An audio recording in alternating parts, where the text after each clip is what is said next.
first year, I was visibly pregnant.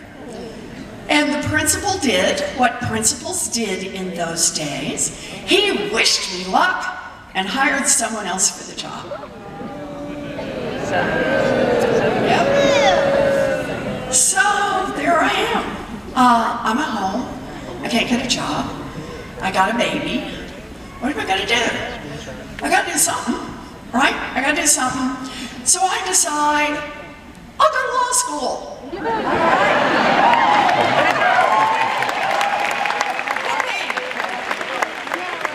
So, baby on hip.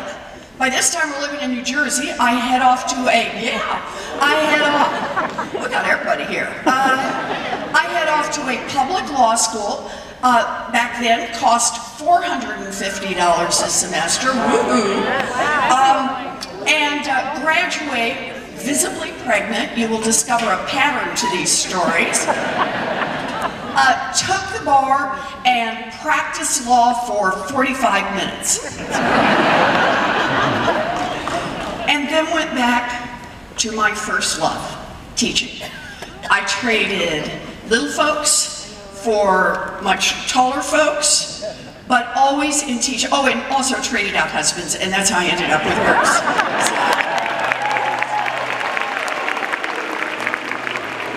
A lot of change in that period of my life.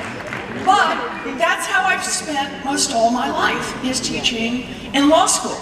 So, you know, I don't know, maybe this is what happens to everybody who kind of grows up on the ragged edge of the middle class. But I'll tell you what I taught: money. If it was about money, I mastered it and I taught it. So I taught contract law and commercial law. I taught secure transactions. Feel free to cheer at any point. I taught security. I taught the Uniform Commercial Code. Woohoo! All the good points. Law and economics, corporate finance, partnership finance. I taught it all. But there was always one central question that I worked on, and that is, why is America's middle class being hollowed out? Why is it that for families that work every bit as hard as my mom and dad did 2 generations ago, find the path today so much rockier and so much steeper, and for people of color, even rockier and even steeper?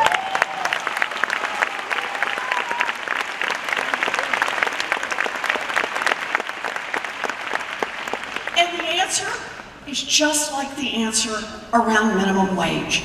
The answer is about who government works for. Think of it this way. We have a government that works fabulously, wonderfully, terrifically for giant drug companies. Just not for people trying to get a prescription filled. Am I right?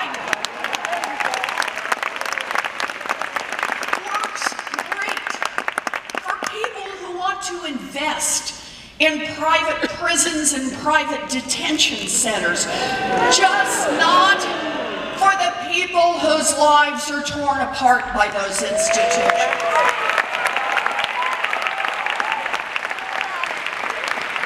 A government that works terrifically for giant oil companies that want to drill everywhere, just not for the rest of us who see climate change bearing down upon us.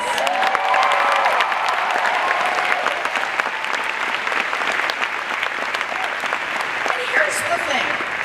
When you see a government that works great for the wealthy and the well-connected, and isn't working for much of anyone else, that is corruption, pure and simple, and we need to call it out for what it is.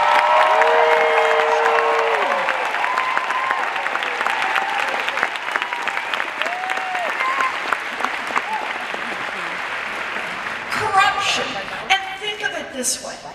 Whatever issue brought you here today, climate, healthcare, the cost of prescription drugs, gun violence, whatever it is, we'll do them all, immigration,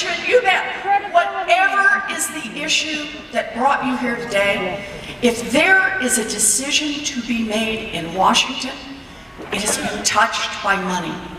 It has been influenced by money. It has been nudged by money. It's had an exception created by money. In fact, let me tell you a quick story around this. So back in the early 1990s, we're beginning to get it about what's happening on climate. Don't have quite all the words, they're calling it global warming at that point, but they're getting it. Science is there. And people are starting to say, wow, this is a real catastrophe that could be headed our way. Here's the amazing part. Democrats and Republicans basically are working together. Think about that. They're talking about, so what do we need to do? Do we need to give more power to the EPA? Do we need some new laws? Because all of us have to care about the future of this country and the future of this earth. And then, along come the Koch brothers. I see you've heard of the Koch brothers. Nice. Along come the Koch brothers. Oh, and let's be clear. And the giant oil companies and the big polluters. And in effect, they get together and say, wow, if Congress gets really serious about this climate thing, that's going to cut into our bottom line. That's going to cost us money. So they've got a decision to make. They've got an investment decision to make. Think about it that way. So they have to decide. Now, they could have decided. They could decide, let's see, we see this happening. What we're going to do is we're going to stop doing carbon-based fuels. We're just going to pull ourselves out of that, and we're going to go into green. And no, they don't do that. They could decide, we're going to really double down on investment, R&D investment in how to clean carbon out of the air, how to clean it out of the water. They don't do that. You know what they invest in? Themselves. Politicians. They invest in politicians. They invest in Washington. And yeah, it's campaign contributions, but it is so much more. It's about lobbyists. It's about PR firms. It's about bought and paid for experts. You ever think about those bought and paid for experts, these guys, the climate deniers, right, who come in and say, I'm a doctor of something, and climate, blah, blah, blah, the dinosaurs loved it, good days for salad, whatever it is. They don't support those guys and put money into the think tanks for them because they're fooled. They do it because those guys, those climate deniers, they build an umbrella over the politicians.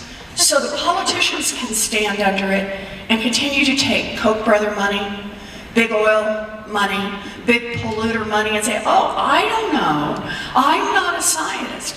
Well, let me tell you, you want to understand the climate crisis that we face right now? It is 25 years of corruption in Washington that brought us here.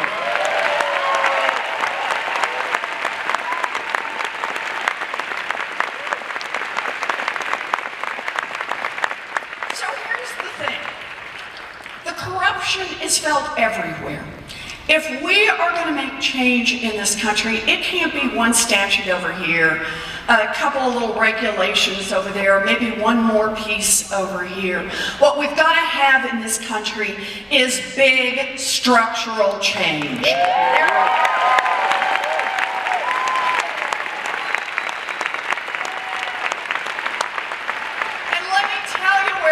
Structural change starts.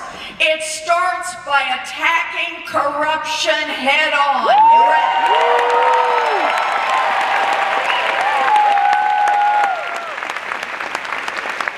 And I got a plan for that.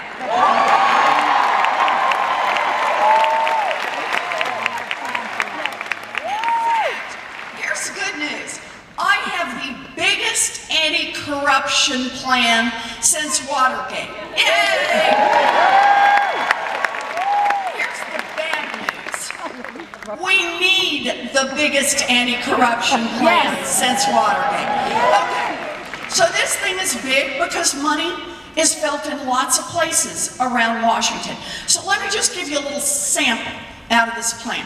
Here's part of it. End lobbying as we know it.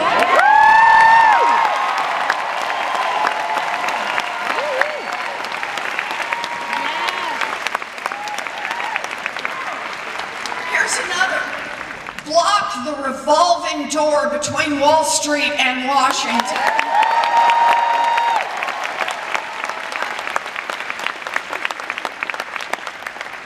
Here's one you might not have thought about, but it matters. Make the United States Supreme Court follow basic rules of ethics on conflicts of interest.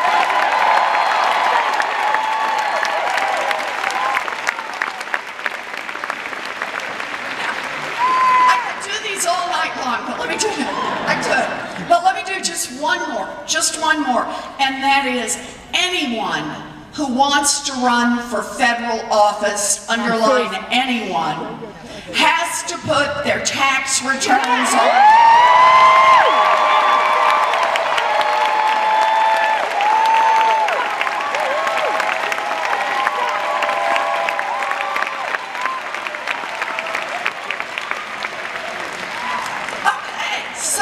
Part one, attack the corruption head on. Now think of it, because if you disrupt it, if you disrupt the influence of money, if you knock it back, if you get off your back foot and onto your front foot, so much more is now possible. Okay, so let's talk about what we can do. And that is, part one, attack the corruption. Part two, we need some basic structural change in this economy. Right on! Yep. And let me tell you how this starts. We've got a huge problem with these giant corporations that have swallowed up little businesses, medium-sized businesses. They've swallowed up what used to be big businesses.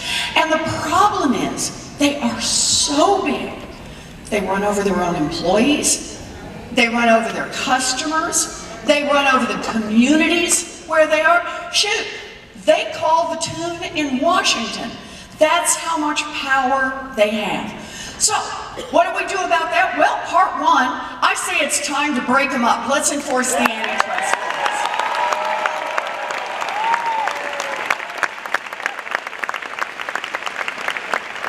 Big tech, yes, Mark Zuckerberg, I'm looking at you.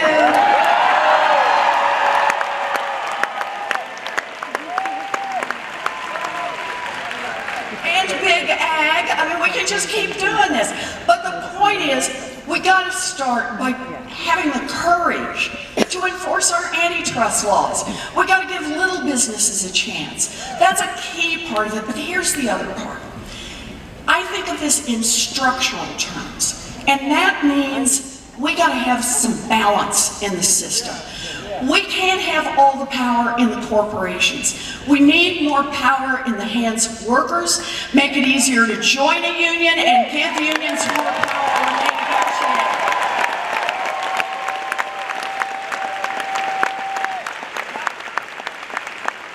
Unions built America's middle class. Unions will rebuild America's middle class.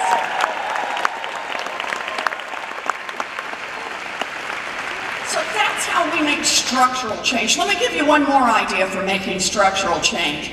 It's time for a wealth tax.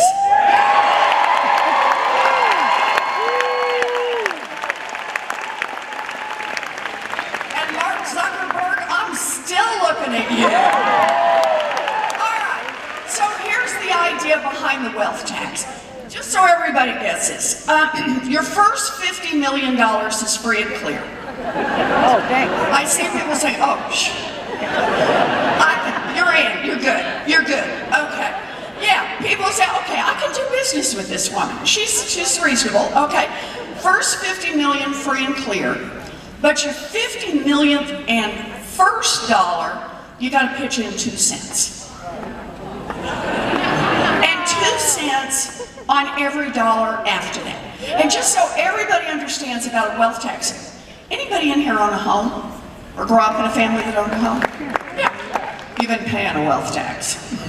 They just call it a property tax. All I'm doing different is for the guys who are really rich, is to say your property tax is not just your real estate, it's also your stock portfolio, the diamonds, the Rembrandt, and the yachts.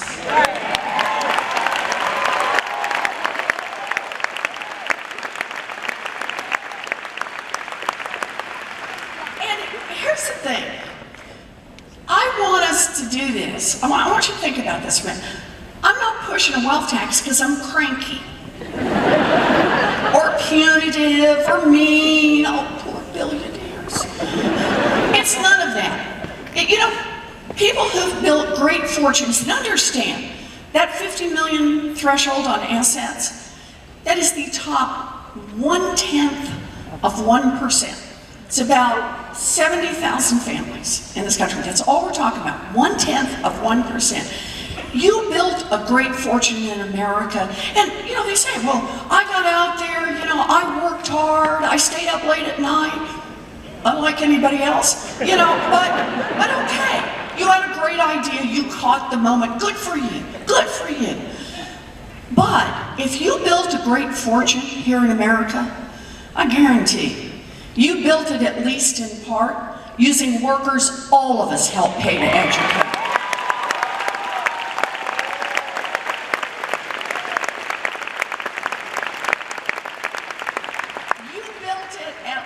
In part, getting your goods to market on roads and bridges, all of us help pay to build. You built it, at least in part, protected by police and firefighters, all of us help pay the salaries for it. And here's the thing, we're happy to do it. We're Americans. We believe in making these investments. All we're saying is fair is fair. When you make it big, I mean really big, I mean top 1/10 of 1% big. Pitch in 2 cents so everybody else in this country gets a chance to make it.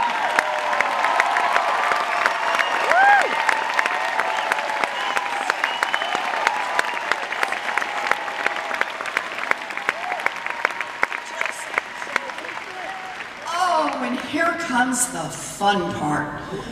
What can we do for 2 cents? Woo! Okay, ready? First thing we can do is universal child care for every baby in this country.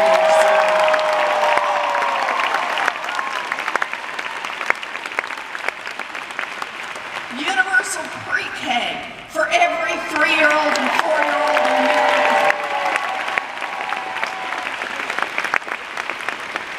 Enough of the exploitation of largely black and brown women, raise the wages of every child care worker and preschool teacher in America.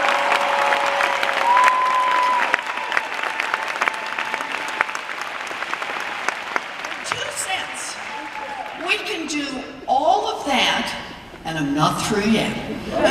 All of that, and we can provide tuition-free technical school, 2-year college, and 4-year college for anyone who wants to get an education.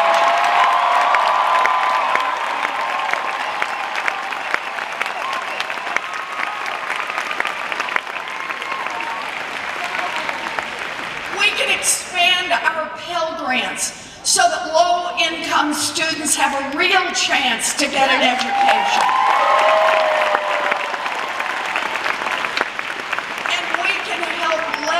Playing field by putting $50 billion directly into historically black colleges and universities.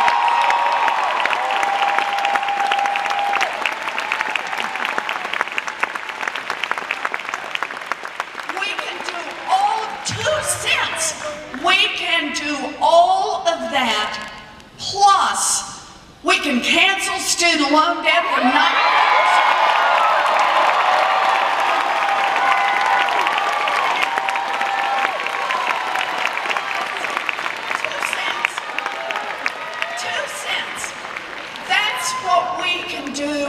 For 2 cents. And just for a minute, Let's start with 2.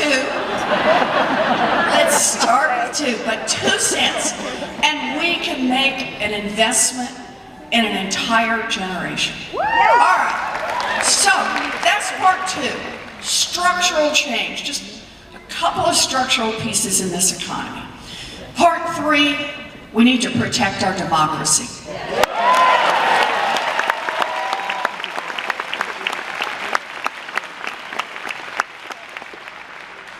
I want to see a constitutional amendment that guarantees the right of every American citizen to vote and to get that vote counted.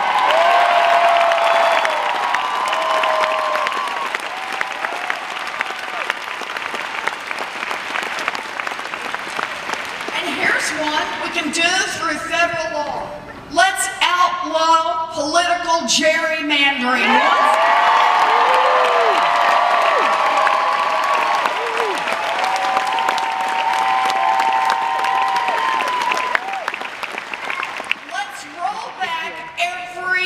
Racist voter suppression law.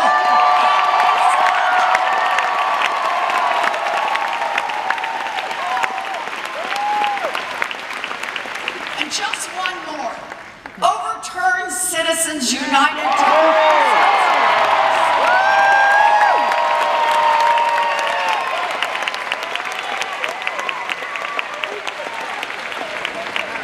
So there it is. I just want 3 things. Attack the corruption head on. Yeah. Make a couple of structural changes in our economy and protect our democracy. Yeah.